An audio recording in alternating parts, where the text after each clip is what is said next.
வாழ்த்தொலி. என் மீது அன்பு கொண்டுள்ளவர் நான் சொல்வதை கடைப்பிடிப்பார்.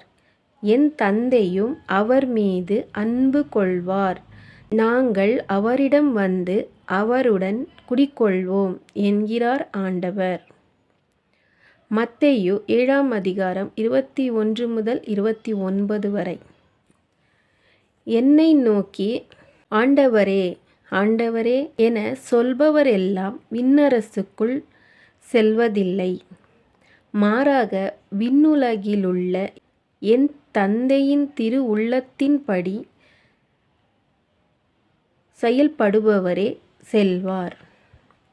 அந்நாளில் பலர் என்னை நோக்கி ஆண்டவரே ஆண்டவரே உம் பெயரால் நாங்கள் இறைவாக்கு உரைக்கவில்லையா? உம் பெயரால் பேய்களை ஓட்டவில்லையா? உம் பெயரால் வல்ல செயல்கள் பல செய்யவில்லையா என்பார். அதற்கு நான் அவர்களிடம் உங்களை எனக்கு தெரியவே தெரியாது. நெறிகேடாக செயல்படுபவரே என்னை விட்டு அகன்று போங்கள் என வெளிப்படையாக அறிவிப்பேன். ஆகவே நான் சொல்லும் இவ்வார்த்தைகளைக் கேட்டு இவற்றின்படி செயல்படுகிற எவரும் பாறை மீது தம் வீட்டைக் கட்டிய அறிவிலிக்கு ஒப்பாவார்.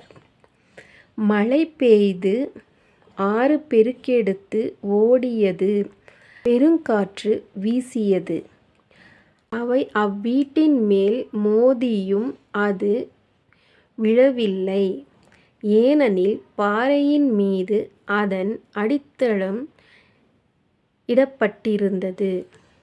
நான் சொல்லும் இந்த வார்த்தைகளைக் கேட்டு இவற்றின்படி செயல்படாத எவரும் மணல் மீது தம் வீட்டைக் கட்டிய அறிவிலிக்கு ஒப்பாவார்.